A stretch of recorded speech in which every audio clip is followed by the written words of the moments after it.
All right, good afternoon, everybody. Today is Wednesday, the 16th of February, 2011, and we're live here. So let's go ahead and take a look at this market. It just continues to be extremely resilient.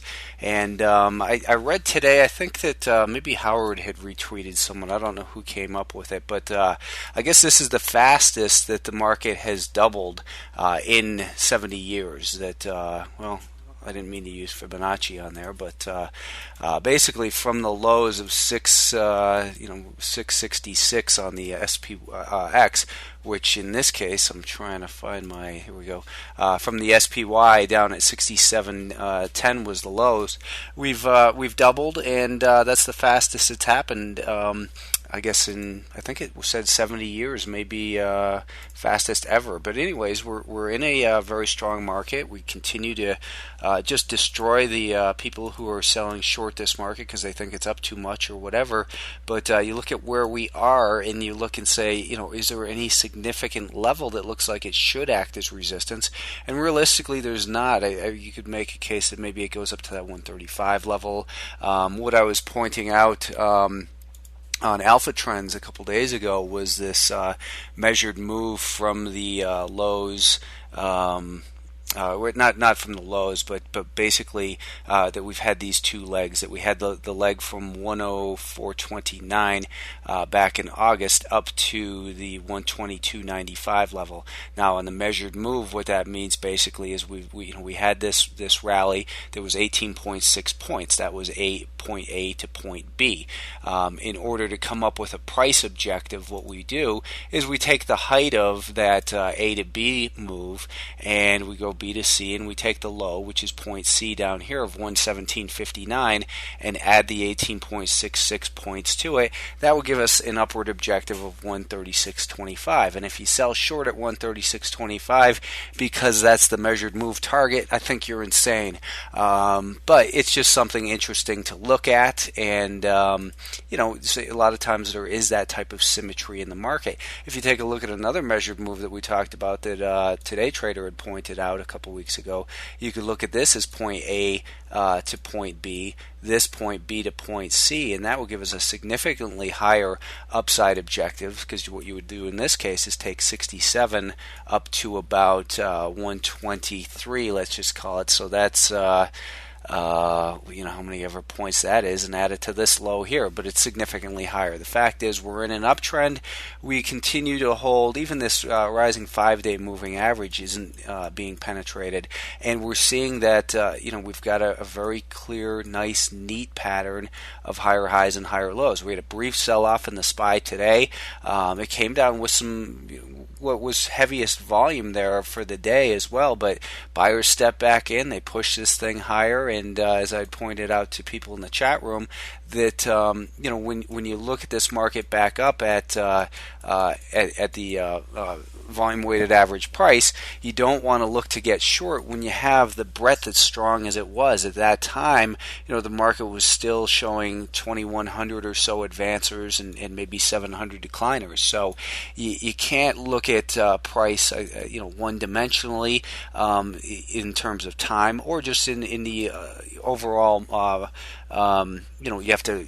It's good to know other things. There obviously becomes information overkill when you're trying to look for correlations between the dollar and gold and oil in the market. I had read something the other day that I forgot what it was. A point about those correlations, the academic correlations that are supposed to be there, but a lot of times they don't show up, and I like to point that out as well. If you're trading the S&P 500, you should be concentrating 90% of your attention on the S&P 500. You want to have some other information available to you as well, but following the euro isn't going to help you as much as following the S&P 500, obviously. obviously. So anyways, the market, I'm going to repeat the same thing I've been saying, which is focus on, is this market able to hold on to prior levels of resistance and which turn into support?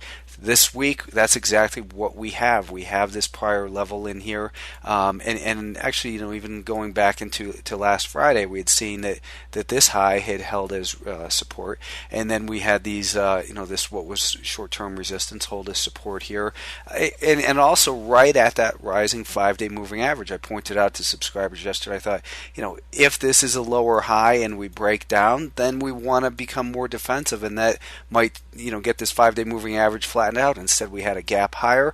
The market held on to this prior resistance level and continues to move higher. So focus on, the short-term levels of support, 133.20 and then 132.60. If we continue to hold those levels, then it should be good. If we break below those, then you want to get a lot more defensive, and but until that happens, again, selling short is really a fool's game in this market. I've been saying that consistently for months, actually. But the Nasdaq continues to grind higher. It's up at multi-year highs here. We can see on the Nasdaq 100, the Nasdaq Composite. We've been talking about this high back from 2007 at 2861, and that's something that I think still maybe doesn't have much attention on it, but that's going to be an interesting area at 2861 on the composite. So keep that one in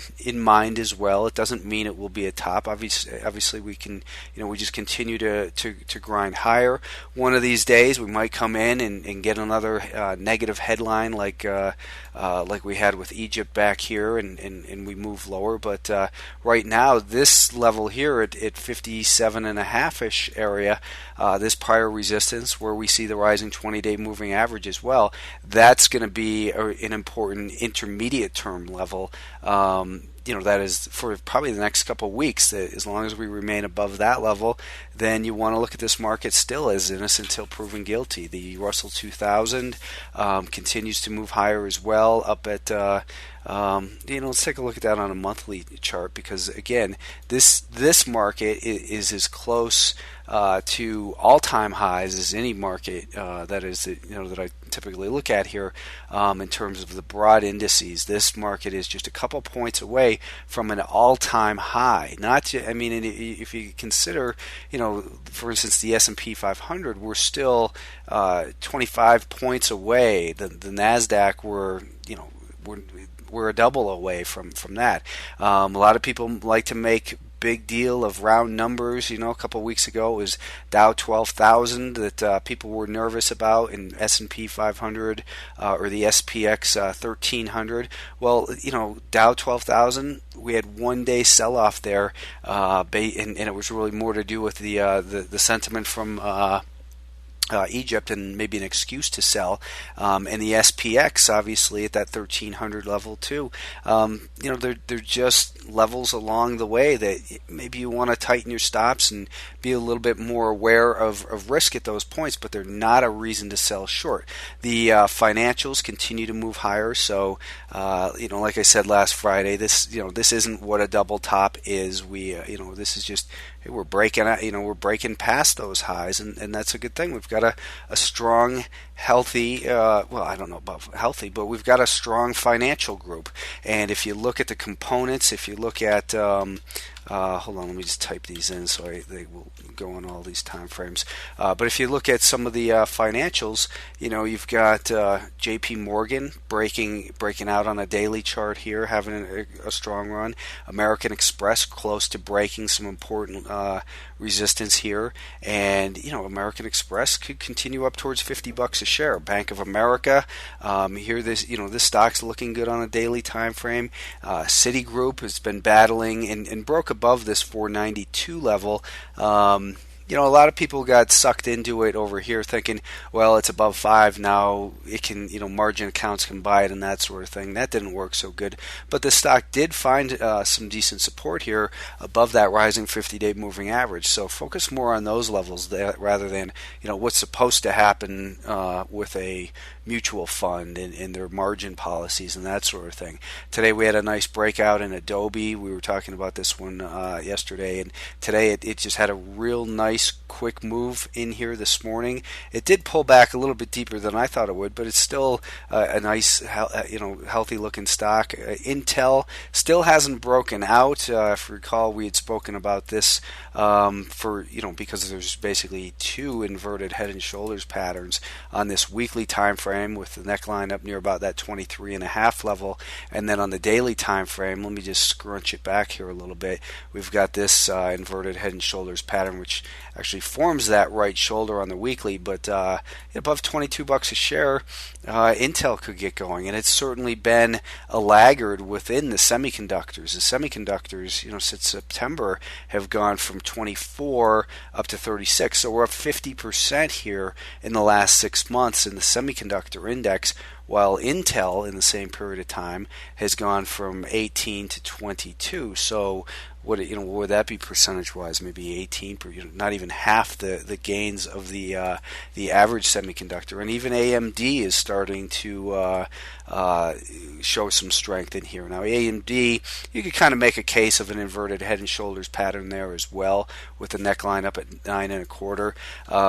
Even Rambus is looking better these days. Rambus is a tough, choppy stock. I wouldn't suggest trading this one, but because it just has so many moves that it's just prone to failure big time, I think.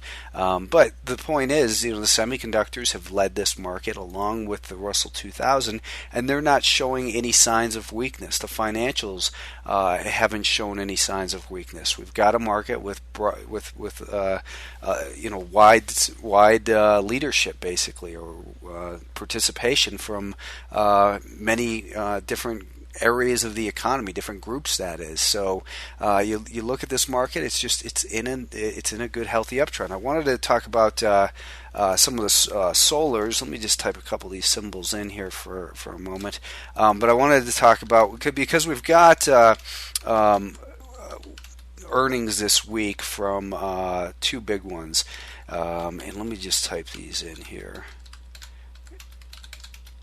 I'm just going to type in a handful that came to the top of my mind. But First Solar reports, I believe, tomorrow after the close. It's had a great run here. I'd say, be careful about buying these stocks in front of earnings after a big move.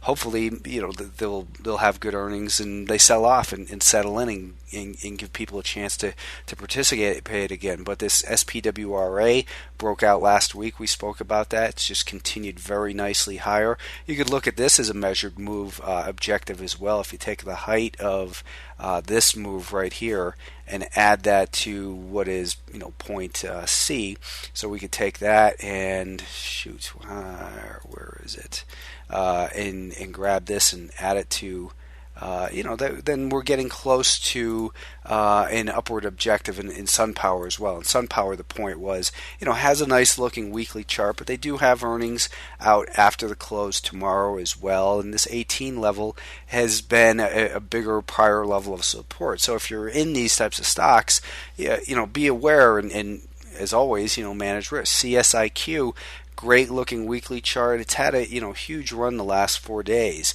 JASO, great move the last 4 days. SOL, STP, this one broke that 200-day moving average. There's been some really nice moves in these solars. What you want to do is play a strong defense in here. Someone is asking me, how about I take a look at Applied Materials? Applied Materials, it's a semiconductor equipment manufacturer. It's one of those stocks that's helping the SMH be as strong as it has been. You look at, here's where we are. We're having a little bit of trouble, that is the last couple of weeks, at this prior level of support here. But you look at it and it's in an uptrend. It's innocent until proven guilty. It's found support at this rising 20-day moving average here since the beginning of the year. I would think that this low right here is the most important level to focus on. If it breaks back below about 1575, then I think you would want to become more defensive on a stock like Applied Materials. But again, there's just so much strength in this market in so many different groups that it's really been very forgiving to anyone who's bullish. If you're bullish, then you should be, because that's I think it was Greg Harmon that said, I'm sick of hearing about why this market shouldn't go higher because there's too much bullish sentiment. Well, you're supposed to be bullish when the trend is higher. That's the correct thing to do. Now, when it gets a little bit giddy, which it seems to have been, it seems to be getting a little bit giddy to me, but you can't make your timing based on sentiment.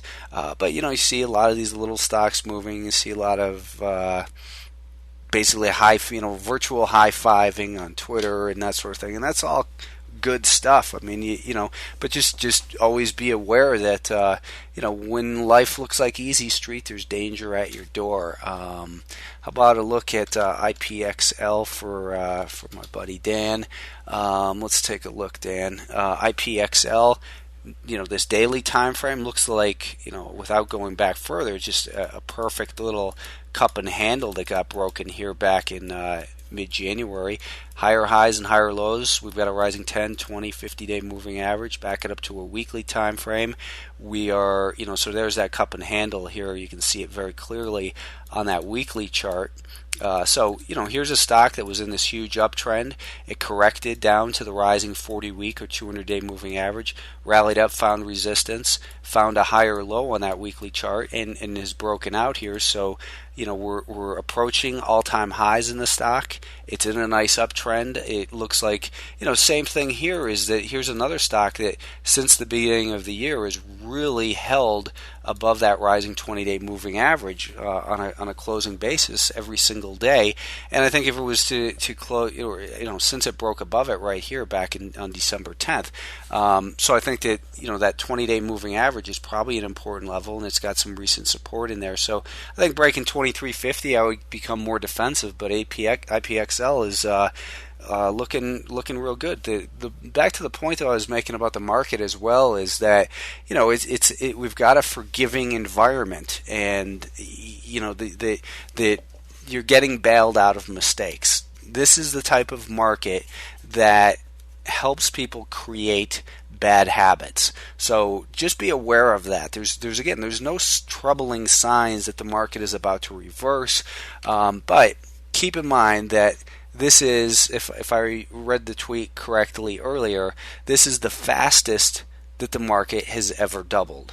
Okay, so we are in a very unusual type of bullish environment, and I don't think that, as people say, it's going to end badly. It doesn't have to end badly. There's no such thing as that if you're managing risk. The point is just always respect the trend, which is higher, so you don't want to look to sell short and go against it, but the number one job is always risk management. Let's take a look at someone keeps sending me an email, and I forgot what stock he sent me earlier. I told him to send it on Twitter, and he hasn't done that. I don't recognize it here amongst the names. So whoever that is, it was a $3 stock or so. Go ahead and tweet that to me. How about I take a look at, for Prosperous Guy, Higsy, HGSI. Let's take a look at Human Genome. So it's a biotech. It's obviously, it's a biotech. You have to be aware of that. But, on the weekly chart, it's been doing a whole bunch of nothing. Maybe you could call it consolidating within this triangle, but I call it just kind of neutral consolidation. We've got higher lows, we've got lower highs on the weekly time frame. It's nearing the apex of the triangle where it theoretically should break out or get some kind of resolution, but here's a bigger level for this stock, it looks like. And I don't know, just you look at all these moving averages crossing back and forth, the price going above and below. I think that this is probably the bigger level it really needs to break, and perhaps it's on that way, on its way to do that. If I was in it, I would say, worst case stop, probably down near about $25 a share. But the daily chart is still kind of building, and here's maybe a potential cup, and we're forming the right side of the handle. To me, it's just kind of neutral in here, so it doesn't look like too exciting, but it doesn't look like it's in danger of declining either.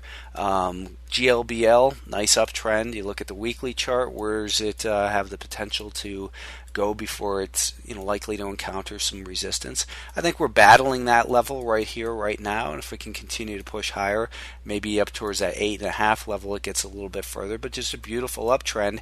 It's been holding that rising 10-week or 50-day moving average, and on the daily time frame, we can see that here that we've got a rising 10, 20, 50, and here this looks like the most important level as far as you need to hold support at about $9.65, and then it should be ready to go. I'm sorry, but I don't know what I'm sorry. I looked at something else. As long as it holds that $9.60 level, though, I think it continues to look good. How about a look at AONE? This has been a stock that has just disappointed a lot of people since basically they came public. It's been in this huge downtrend. It's made this longer term. So again, if they don't scare you out on the way down, they're typically going to wear you out. But here we've got a higher low on the weekly time frame. We've got that 40-week moving average flattened out. So when we take a look down here, you can see we've got that 50-day up through the 200-day moving average recently. Drill down a little bit further. It's still kind of trying to find its footing in here. I think the bigger level is probably up near about 11, but we have a 10, 20, and 50 all kind of advancing in here. A1, maybe it could get going above 10, 10.05. If it got above there, I'd say a stop. You could get away with a stop down here about 970. That would be what appears to me the important higher low. So again, not to be one of these people who's obsessed with cups and handles, but the psychology of a cup and handle is more repeated tests of resistance with some more aggressive buyers time-wise and more aggressive buyers price-wise, that they take control at a higher level. So anyways, maybe getting up beyond this 10 and change, that it could go up and test this bigger level. This is clearly the bigger level, though, up at $11. So maybe there's a quick 10% pop. If you got a quick 10% pop up there, be aware that this has been a big level of resistance for the stock, and what I would prefer to see is a move up there and then some, a little triangle kind of build like this, but instead of breaking down, it then breaks out. So if you could kind of envision another one of these moves up to 11, and then just kind of work through that resistance through some time a little bit, and then break out. That would be the ideal scenario for that. Is VTG ready to take off, is what Daniel's asking. I don't think so. It just trades a whole bunch of volume and does absolutely nothing. It's below this prior level of support. It's below a 10, 20, it's below the 50-day moving average. This bigger level of support, I think you're going to have to see it at least above 195, 196. There's just nothing happening in here.